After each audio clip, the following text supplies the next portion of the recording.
সংবাদ সবাইকে স্বাগত জানাচ্ছি। আমি ফিরোজ তোহা। শুরুতে সংবাদ শিরোনাম। শুরুতে জানাবো এই মুহূর্তে হাতে পাওয়া সর্বশেষ গুরুত্বপূর্ণ আপডেট বাংলা সংবাদ। দেশকে পুরোপুরিভাবে পরনির্ভরশীল করা হয়েছে বলে অভিযোগ করেছেন বিএনপি নেতা নজরুল ইসলাম খান। এবারে জানাবো মিথ্যার উপর টিকে থাকা সরকার বেশি দিন টিকবে না। বর্তমান সরকার তথা শাসক গোষ্ঠী মিথ্যার উপর টিকে আছে বলে মন্তব্য করে বিএনপির মহাসচিব এসব কথা বলেন।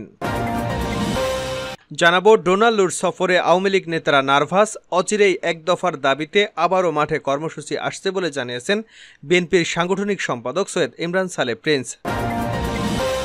এদিকে ঝালকাঠিতে সদর উপজেলা পরিষদ নির্বাচনের উঠান বৈঠকে প্রতিপক্ষের হামলায় দোয়াতকলম প্রতীকের চেয়ারম্যান প্রার্থী সুলতান হোসেন খান এবং 2 গণমাধ্যম কর্মী সহ কমপক্ষে 20 জন আহত হয়েছেন। এবারে থাকছে সম্পদের পাহাড় গড়েছেন ফেনী যুবলীগ নেতা।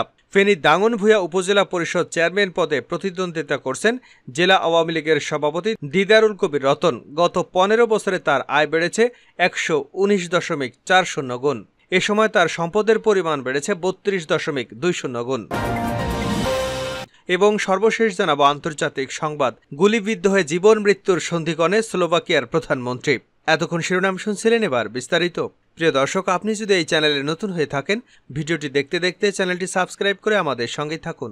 আর এই ভিডিও সম্পর্কে আপনি আপনার মূল্যবান মতামতটি কমেন্ট বক্সে জানিয়ে দিন। আর হ্যাঁ প্রিয় দর্শক, জানিয়ে দিন ভিডিওটি কোথা থেকে দেখছেন। দেশকে পুরোপুরিভাবে পরনির্ভরশীল করা হয়েছে নজরুল ইসলাম।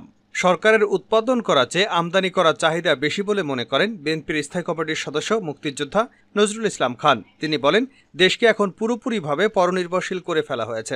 দেশ এখন দুশ্চিন্তার মধ্য দিয়ে যাচ্ছে। কোনো দিক থেকে আমরা ভালো কিছু দেখছি না। দেশে ব্যাংক লুট হয়ে যাচ্ছে, কিন্তু কোনো বিচার হচ্ছে না। দেশে রিজার্ভ কমে যাচ্ছে, কিন্তু সরকার এখন ঋণ করে রিজার্ভ বাড়ানোর চেষ্টা করছে। আমাদের রপ্তানি আয় এখন হুমকির মুখে। আমাদের দেশের গ্যাসের সন্ধান করে মানুষের চাহিদা মেটানোর চেয়ে গ্যাস আমদানি করার চাহিদা সরকারের বেশি।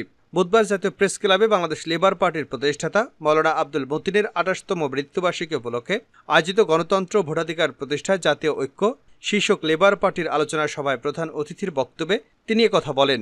আলোচনা সভার আয়োজন করেছে বাংলাদেশ লেবার পার্টি। আলোচনা সভায় নজরুল ইসলাম খান বলেন, দেশে লোডশেডিং হচ্ছে, আর অন্যদিকে ক্যাপাসিটির নামে কোটি কোটি টাকা নিয়ে যাচ্ছে। এই লুটপাটের মাসুল দিচ্ছে সাধারণ জনগণ। সারা দুনিয়ায় তেলের দাম কমে গেল, আমাদের দেশে তেলের দাম বেড়ে গেল। দেশে বেকারের সংখ্যা বেড়ে গেছে, জিনিসপত্রের দাম হু হু করে বেড়ে যাচ্ছে। আমাদের দেশের গবেষকরা বলেছে, প্রতি বছর দেশে গরিবের সংখ্যা বাড়ছে, শিশু মৃত্যুর হার বাড়ছে। জিনিসপত্রের দাম বাড়ার মানে হলো প্রকৃত মজুরি কমে যাওয়া। এই সরকার কোনো কিছুর পরোয়া করে না। তিনি আরও বলেন, দেশের সাধারণ মানুষ বড় কষ্টে আছে। আমাদের 16টা চিনিকল ছিল, এখন বর্তমানে মাত্র 60টা আছে, কিন্তু সেগুলো তেমন ভালো নয়। আমরা আজকে পরনির্ভরশীল হয়ে গেছি। আজকে উৎপাদন করে চাহিদা মেটানোর চেয়ে আমদানি করে চাহিদা মেটানোর চেষ্টা করা হচ্ছে। এ দেশটাকে একেবারে পরনির্ভরশীল করে ফেলা হয়েছে। যে দেশের পরিস্থিতি এমন হয়, ওই দেশকে কোনো মতে ভালো দেশ হিসেবে গণ্য করা যায় না। দেশকে বাঁচাতে হবে।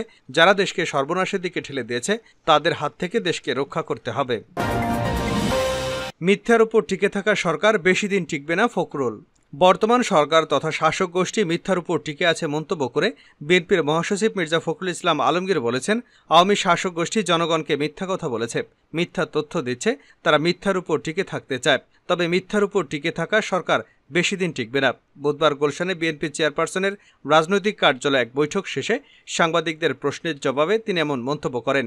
বিকেলে গণফোরাম ও পিপুলস পার্টির সঙ্গে বৈঠক করে বিএনপি। বৈঠকে মির্জা ফখরুল, বিএনপির ভাইস চেয়ারম্যান বরকতুল্লাহ বুলু ও গণফোরাম এবং পিপলস পার্টির শীর্ষ নেতারা উপস্থিত ছিলেন। মির্জা ফখরুল বলেন, আওয়ামী লীগ সরকার ক্ষমতায় টিকে থাকার জন্য সব অপকৌশল গ্রহণ করেছে। মুক্তিযুদ্ধের চেতনাকে অপব্যবহার করে রাষ্ট্রের যতগুলো প্রতিষ্ঠান আছে সবগুলোকে ধ্বংস করে দিয়েছে। তারা গোটা রাষ্ট্রকে একটা একদলীয় শাসন ব্যবস্থা নিতে চায়। তারা একটি রাষ্ট্রীয় সন্ত্রাস সৃষ্টি করেছে। দেশের মানুষ নির্দলীয় নিরপেক্ষ সরকারের অধীনে নির্বাচন চায় দাবি করে তিনি বলেন, আওয়ামী লীগ সরকার যে নির্বাচন করেছে, জনগণ সে নির্বাচনে অংশ নেয়নি। জনগণ ভোট দেয়নি। জনগণ একটি নির্দিষ্ট সরকারের মাধ্যমে নির্বাচনে তাদের মতামত দিতে চায়।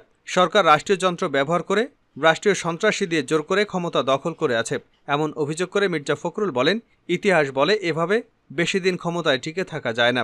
কিছুদিন জনগণের কষ্ট হয়। সরকার সন্ত্রাস করে, ভয় ভীতি দেখিয়ে অনেক নির্যাতন করে জনগণকে দমাতে চায়। সচেতন মানুষ এখন বলছে, দেশে মাফিয়া রাষ্ট্র কায়েম করা হয়েছে। ক্ষমতা টিকিয়ে রাখতে সরকার নতুন নতুন কৌশল বের করে।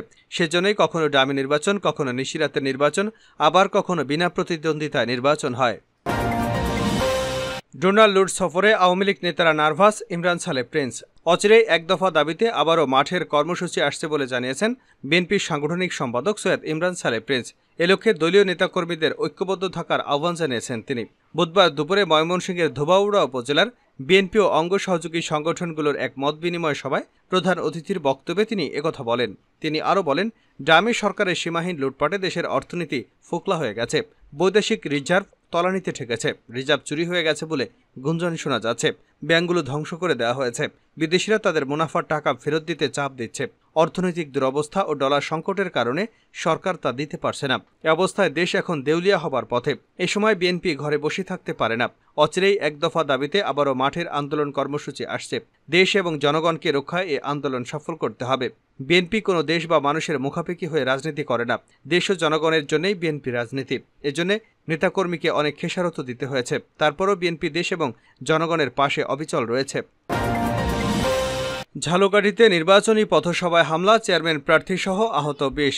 ঝালকাঠিতে সদর উপজেলা পরিষদ নির্বাচনের উঠোন বৈঠকে প্রতিপক্ষের হামলায় দোয়াতকলম প্রতীকের চেয়ারম্যান প্রার্থী মোহাম্মদ সুলতান হোসেন খান এবং 2 গণমাধ্যম কর্মীসহ কমপক্ষে 20 জন আহত হয়েছেন। সন্ধ্যায় শহরতলির কীর্তিপাশা মোড়ে এ নির্বাচনী প্রচারণা সভায় এ হামলার ঘটনা ঘটে।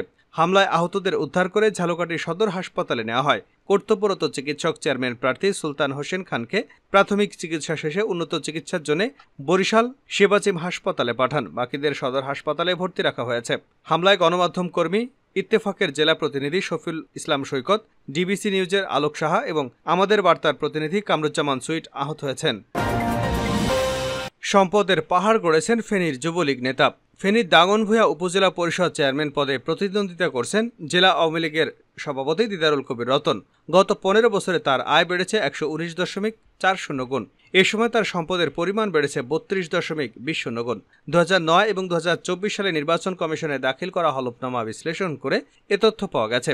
এবারের হলফনামা অনুযায়ী দিদারের অস্থাবর সম্পদের মধ্যে নগদ 50,000 টাকা, ব্যাংক ও আর্থিক প্রতিষ্ঠানে 34,66,730, বিমা 6,58,868, ডিপিএস 20,46,080, একটি মোটর কার 30 লাখ, ইলেকট্রনিক সামগ্রী 1 লাখ এবং আসবাবপত্র 1,50,000 টাকা রয়েছে। তার রয়েছে 2,45,000 টাকার পিস্তল, শটগান এবং কার্তুজ ও বুলেট। 2009 সালে স্থাবর সম্পদের মধ্যে নগদ 1,50,000 টাকা, ব্যাংকে 51,588 টাকা, ইলেকট্রনিক সামগ্রী 5,000 টাকা, আসবাবপত্র 90,000 টাকা দেখানো হয়েছিল। একই হলফনামায় দিদারুল কবির রতনের 10 লাখ টাকা এবং 40 ভরি স্বর্ণালঙ্কার ছিল। 15 বছর পর এবারের হলফনামায় স্বর্ণালঙ্কারের পরিমাণ 10 ভরি কমিয়ে 30 ভরির দাম দেখানো হয়েছে 60 লাখ টাকা। দিদারুল কবির রতন 2009 সালের প্রথমবারের মতো দাগনভূঞা উপজেলা পরিষদ চেয়ারম্যান নির্বাচিত হন।